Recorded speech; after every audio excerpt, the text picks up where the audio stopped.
Hello दोस्तों। क्या आपने कभी सोचा है कि छोटे छोटे बदलाव आपकी जिंदगी को कितना बड़ा मोड़ दे सकते हैं?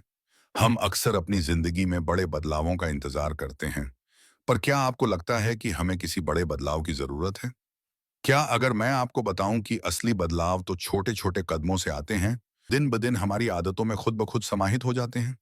आज हम बात करेंगे एक ऐसी किताब की जो न सिर्फ हमारी आदतों को समझने में मदद करती है, बल्कि हमें यह भी सिखाती है कि कैसे हम अपनी जिंदगी को बेहतर बना सकते हैं। जी हाँ, मैं बात कर रहा हूं जेम्स क्लियर की मशहूर किताब एटॉमिक हैबिट्स की। इस किताब में लेखक ने छोटी छोटी आदतों के महत्व को विस्तार से समझाया है और बताया है कि कैसे इन छोटी आदतों से बड़ी सफलता हासिल की जा सकती है। आप सोचिए, हम में से कितने लोग हर सुबह उठकर सबसे पहली चीज जो करते हैं वह है ब्रश करना। ये कोई बड़ी बात नहीं लगती, लेकिन अगर आप एक दिन ब्रश न करें तो क्या होगा? सबसे पहले आपको मुंह में बदबू महसूस होगी और यह आपको अच्छा नहीं लगेगा। यही होता है छोटी आदतों का असर। इन आदतों में एक इनाम छिपा होता है। यह इनाम हमें बार बार उस आदत को करने के लिए प्रेरित करता है, चाहे वह ब्रश करना हो, पानी पीना हो या फिर किसी अच्छी आदत को अपनाना हो। यहां तक कि हमारे दिमाग में कोई भी आदत उस वक्त तक बनती है जब तक हमें उसका इनाम न मिल जाए। उदाहरण के लिए, अगर आप हर दिन शराब पीते हैं तो आपके दिमाग में एक पैटर्न बन जाता है। तनाव आता है और शराब पीने का मन करता है और फिर आपको राहत मिलती है। कैसे छोटे बदलाव से जीवन बदल सकता है? अब सोचिए, अगर हमें अपनी आदतों में छोटे बदलाव करने को कहा जाए तो क्या हम उन्हें अपने जीवन का हिस्सा बना सकते हैं? एक उदाहरण के रूप में ब्रिटिश साइकिलिंग का ही मामला लीजिए। 2003 तक ब्रिटिश साइकिलिंग के खिलाड़ी ओलंपिक्स में और टूर डी फ्रांस जैसे प्रमुख मुकाबलों में अच्छी प्रदर्शन नहीं कर पा रहे थे। लेकिन जब डेव ब्रेल्सफोर्ड को टीम का कोच नियुक्त किया गया तो उन्होंने छोटी छोटी आदतों में सुधार करना शुरू किया। उन्होंने साइकिल राइडर्स की सीट्स को आरामदायक बनाने से लेकर उनके पहनने वाले कपड़ों को सुधारने तक कई छोटे बदलाव किए। इन सुधारों ने टीम को सफलता दिलाई और उनका प्रदर्शन बदल गया। इसने यह साबित कर दिया कि छोटे बदलावों का बड़ा असर होता है। अगर आप रोजाना 1% सुधार करने की सोचें तो 1 साल में आप 60% बेहतर बन सकते हैं। अब बात करते हैं आदतों और पहचान के बारे में।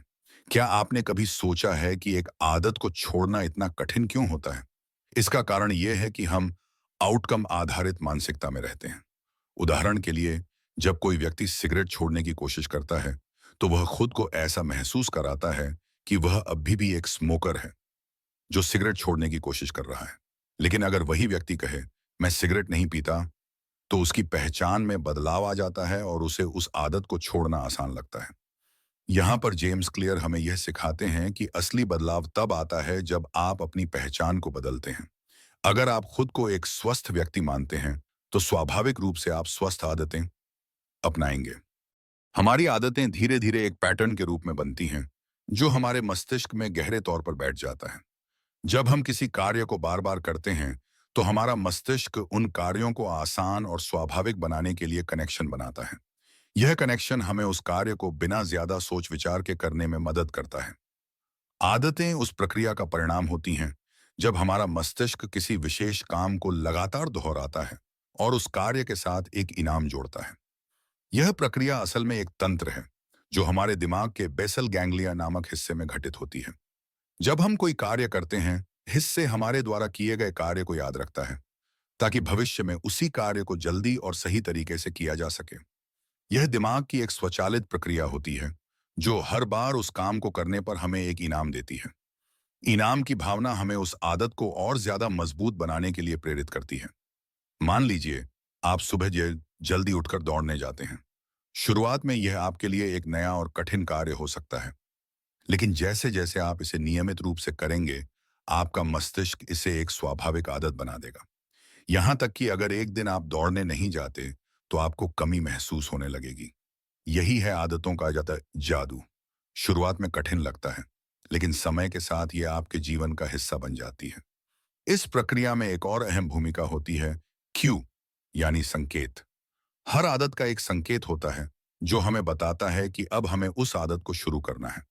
यह संकेत आपके मस्तिष्क को बताता है कि अब समय आ गया है। उदाहरण के लिए, जब आप अपना फोन उठाते हैं तो आपके मस्तिष्क को यह संकेत मिलता है कि अब आपको सोशल मीडिया चेक करना है। ये एक संकेत है जो आदत को शुरू करने के लिए जिम्मेदार है। जब हम अपने आदतों को सुधारने की कोशिश करते हैं, तो हमें सबसे पहले उस संकेत को पहचानना होता है, जो हमें उस आदत को करने के लिए प्रेरित करता है। फिर हमें उस आदत के साथ जुड़े रिवॉर्ड यानी इनाम को समझना होता है। आदतें तब तक बनती रहती हैं, जब तक हमें उनका परिणाम, इनाम सकारात्मक और संतोषजनक मिलता है।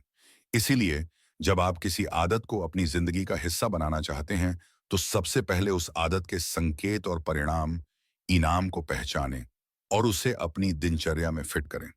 अगर आप इस प्रक्रिया को सही तरीके से अपनाते हैं, तो वह आदत आपके जीवन का अहम हिस्सा बन जाएगी और आप उसे अपने जीवन का हिस्सा बना पाएंगे। यह विज्ञान हमें यह सिखाता है कि आदतें केवल बाहरी कार्यों का परिणाम नहीं होती, बल्कि ये हमारी मानसिक स्थिति, प्रेरणा और संकल्प का भी परिणाम होती हैं। आदतें हमारी पहचान से जुड़ी होती हैं और जब हम अपनी पहचान के अनुरूप आदतें बनाते हैं, तो ये आदतें हमें स्वाभाविक रूप से हमारे लक्ष्यों की ओर मार्गदर्शन करती हैं। हमारी आदतों पर सिर्फ हमारी इच्छाओं का असर नहीं होता, बल्कि हमारे वातावरण का भी बड़ा असर होता है। उदाहरण के लिए, यदि आपके घर में पानी की बोतलें कहीं भी रखी हैं, तो आप पानी पीने की आदत जल्दी ही अपना सकते हैं। लेकिन अगर आपके पास चॉकलेट्स की प्लेट रखी है, तो आप चॉकलेट खाना शुरू कर सकते हैं, भले ही आपको भूख ना हो। यदि आप अपनी आदतों को बदलना चाहते हैं, तो अपने आसपास का माहौल इस तरह से डिजाइन करें कि वह आपकी आदतों को सहयोग दे। आपने देखा कि एटॉमिक हैबिट्स हमें यह सिखाती है कि असली बदलाव बड़े फैसलों या भारी प्रयासों से नहीं, बल्कि छोटी-छोटी आदतों से आते हैं। इसलिए, अगर आप अपनी आदतों में सुधार लाना चाहते हैं, तो पहले अपनी पहचान तय करें। छोटे-छोटे सुधार करने के बाद आप देखेंगे कि ये परिवर्तन आपके जीवन को किस तरह बदल सकते हैं। आज ही एक नई आदत शुरू करें और देखें कि समय के साथ यह आपको कैसे बेहतर इंसान बनाती है। अगर यह निष्कर्ष आपको प्रेरित करता है, तो इसे अपने दोस्तों के साथ जरूर शेयर करें।